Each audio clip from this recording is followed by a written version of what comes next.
विद्यार्थ्यांनो, मी कडरे सर बोलतो आहे.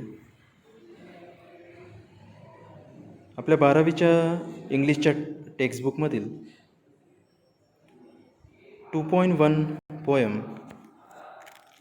Song of the open road या पोयमच्या 1 ते 12 लाईन्स आपण समजून घेतल्या. 1 ते 12 लाईन्समध्ये आपण हे पाहिलं की कवीने त्याच्या जीवनाच्या प्रवासाला सुरुवात केलेली आहे. कवीला एक निश्चित किंवा विशिष्ट असं ध्येय प्राप्त करायचं आहे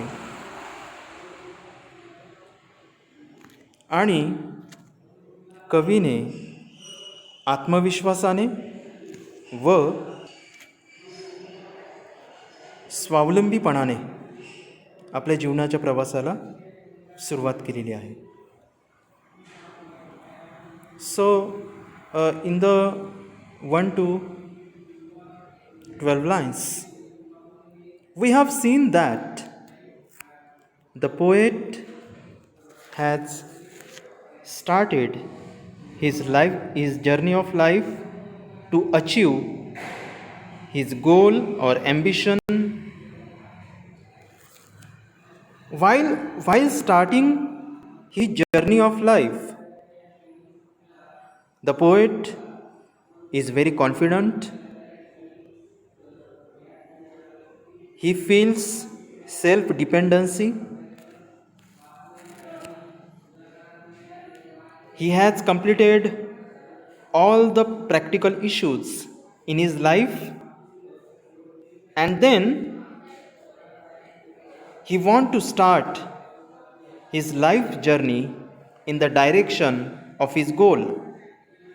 तर 12 लाईन्सपर्यंत आपण हे सर्व बघितलं की कवीने आता अतिशय स्ट्रॉंगली आणि विथ कंटेंट मनाने अतिशय मजबूत राहून तसंच समाधानी वृत्तीने आपल्या जीवनाच्या प्रवासाला सुरुवात केलेली आहे. Now let us turn towards line number 13. आता 13व्या लाईनकडे जाऊया आणि शेवटचा जो भाग आहे कवितेचा त्याला सुद्धा समजून घेऊया. Let us understand the last part of the poem. I do not want the constellations any nearer.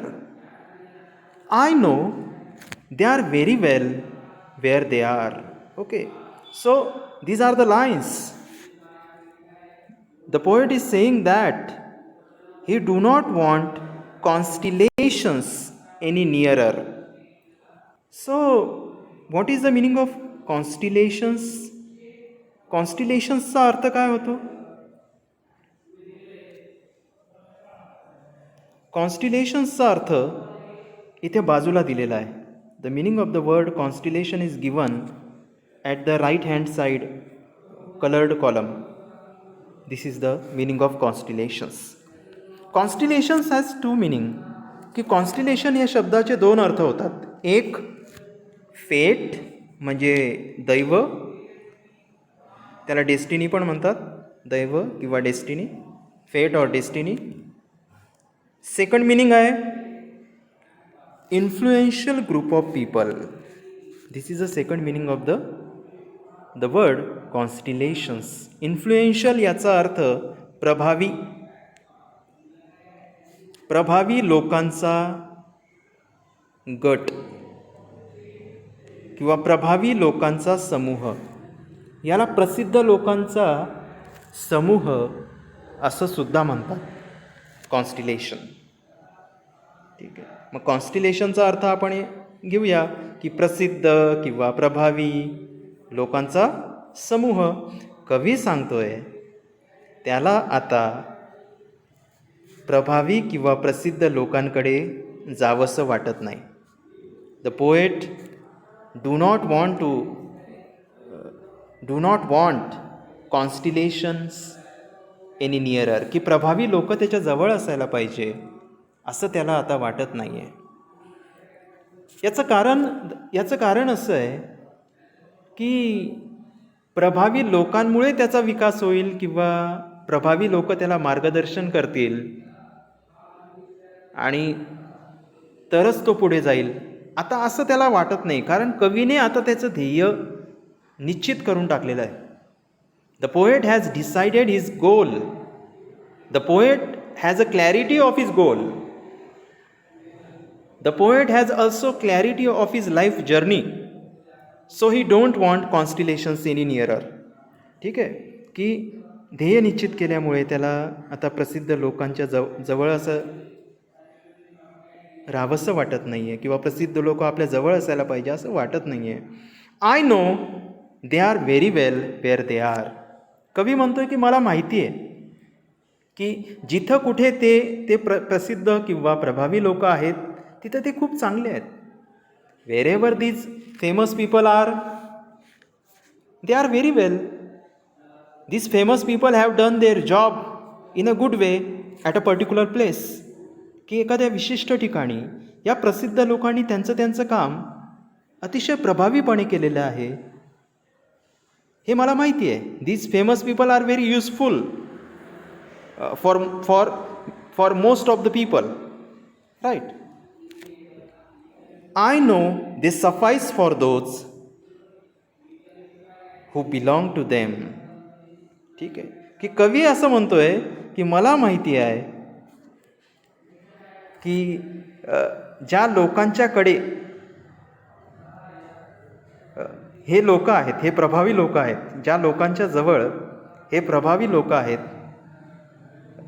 त्यांच्यासाठी त्या लोकांसाठी ते पुरेसे आहेत. याचा अर्थ I know they suffice for those who belong to them. ठीक आहे, की ज्या लोकांच्याकडे किंवा जे लोक या प्रभावी लोकांच्या जवळ आहेत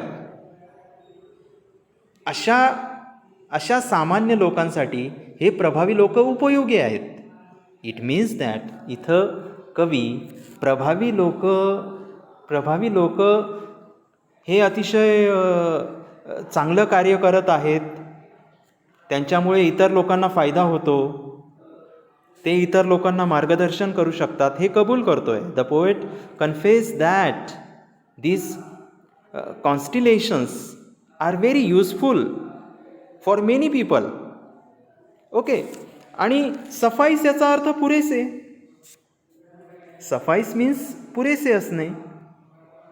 मग कवी असं सांगतोय की मला माहिती आहे, आय नो, मला माहिती आहे, दे सफाईस फॉर दोज, की हे जे प्रभावी लोक आहेत ना हे पुरेसे आहेत अशा लोकांसाठी, हू बिलॉंग टू देम, जे लोक या प्रभावी लोकांच्या जवळ आहेत.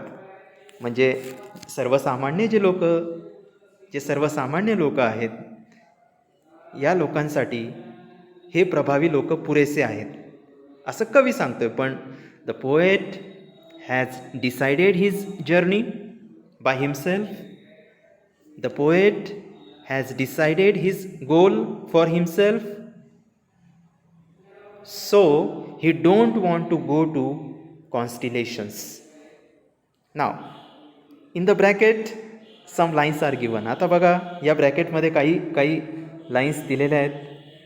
आता ब्रॅकेटमध्ये ह्या ज्या लाईन्स आहेत ना, इथून आता स्टीलपासून सुरुवात होते. The line starts from steel and end at a last line or last word that is written. These lines are the thoughts in the poet's mind. या लाईन्स म्हणजे एक प्रकारे कवीच्या मनातले विचार आहेत. काय बरं कवीच्या मनातले विचार? की steel here I carry my old delicious burdens. कवी असं सांगतोय की अजूनही जरी त्याने जीवनाच्या प्रवासाला सुरुवात केलेली आहे तरी तो जुने डेलिशियस म्हणजे मधुर किंवा गोड. ठीक आहे, डेलिशियसचा अर्थ मधुर किंवा गोड. बर्डन म्हणजे ओझे. जुने मधुर ओझे अजूनही तो वाहून नेत आहे असं कवी सांगतो. आता जुने हे शब्द, जुना हा जो वर्ड आहे याचा अर्थ भूतकाळ. दिस वर्ड शोज पास्ट. कवीला असं सांगायचं आहे की भूतकाळातील जे लोक आहेत किंवा भूतकाळात ज्या ज्या लोकांशी त्याचा संपर्क आला त्या लोकांच्या आठवणी अजूनही त्याच्या मनात आहेत. ओल्ड डेलिशियस बर्डन्स असं म्हटलं आहे. तुम्हाला माहिती असेल की जे काय बर्डन्स असतात, ओझे असतात, ते काय मधुर असतात का बरं? नाही. ओझं मधुर नसतं ओझं. त्या ओझ्याने बऱ्याचदा आपल्याला त्रासच होतो. पण कवीच्या मनात चांगल्या लोकांच्या जे काही आठवणी आहेत आणि त्या आठवणींचं जे ओझं आहे, चांगल्या लोकांच्या आठवणींचं ओझं, ते त्याला मधुर वाटतं आहे. कारण या आठवणी चांगल्या लोकांविषयी आहेत. So the poet called delicious burdens to the poet has used the words delicious burdens for fond memories of good people. Okay. Then I carry them, men and women, I carry them with me wherever I go. कवी असं म्हणतो की हे जे भूतकाळातील चांगल्या लोकांच्या आठवणींचं जे ओझं आहे, जे त्याला मधुर वाटतंय, ते स्त्रियांविषयी आहे, माणसांविषयी आहे, त्याच्या जीवनात आलेल्या, ते नातेवाईक असतील, ते मित्र असतील. I carry them with me. आणि त्या आठवणी तो आता वाहून नेतोय. जरी त्याने आपल्या जीवनाच्या प्रवासाला सुरुवात केलेली आहे, उच्च ध्येय त्याने आपल्या स्वतःपुढे ठेवलेलं आहे, तरी जिथे कुठे तो जात आहे तिकडे जात असताना त्याच्या मनात चांगल्या लोकांच्या आठवणी सदैव ताज्या आहेत. The poet is going in the direction of his ambition, but there are fond memories about good people in his mind. Okay. I swear, it is impossible for me to get rid of them. Get rid of them. याचा अर्थ मात करणे किंवा विजय मिळवणे. विजय मिळवणे. कवी सांगतोय, I swear, मी शपथ घेतो. स्वेअर याचा अर्थ शपथ घेणे. It is impossible for me to get rid of them. ज्या आठवणी आहेत ना चांगल्या लोकांच्या, स्त्रिया असतील, पुरुष असतील, किंवा त्यांच्या कामाबद्दलच्या ज्या काही चांगल्या आठवणी आहेत, त्या आठवणींवर मात करणं, त्या आठवणी विसरणं शक्य नाही असं कवी कबूल करतो. किंवा कवी सांगतोय, the poet is telling that it is very impossible to wipe out the fond memories of good people in his life. Okay. Then I am filled with them, I will fill them in return. And the last line of the poem is very very important. शेवटची जी line आहे कवितेची ती अतिशय महत्त्वाची आहे. I am filled with them. filled याचा अर्थ समृद्ध होणे. filled with them, त्यांच्यासोबत समृद्ध झालो. ज्या चांगल्या लोकांसोबत कवी राहिला, त्या चांगल्या लोकांच्या गुणांमुळे, त्या लोकांच्या कामामुळे कवी समृद्ध झाला. The poet suppose himself filled by living when he lived with the good people. He develop himself due to the good qualities and work of good people in his life in the past. भूतकाळात कवी ज्या ज्या लोकांच्या सोबत राहिला त्यांच्यामुळे तो समृद्ध झाला असं कवी सांगतोय. आणि मग पुढे काय? And I will fill them in return. पण कवी एक प्रकारे स्वतःला अजून ॲश्युरन्स देतो, खात्री देतो की मी सुद्धा त्यांना समृद्ध करणार. How the poet filled the good people or the people. ठीक आहे, की कवी इतर लोकांना समृद्ध इन रिटर्न याचा अर्थ की परतफेड करेल तो, त्यांना इतरांना समृद्ध करण्याची परतफेड तो करेल असं कवी सांगतोय. मग तो कवी इतरांना कसं काय समृद्ध करू शकतो? जर कवीने आपल्या जीवनातलं उच्च ध्येय प्राप्त केलं तर तो इतरांना सुद्धा समृद्ध करू शकतो असं कवीला सांगायचं. The poet want to say that if you achieve high aim or goal in his life then he can feed others. So the poet is going to a journey of self development.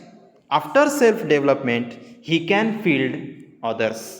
कवी हा स्वविकासाच्या प्रवासाला निघालेला आहे आणि स्वविकासाचा प्रवास संपल्यानंतर तो इतरांना सुद्धा समृद्ध करू शकतो. He can field others after developing his self. This is the point.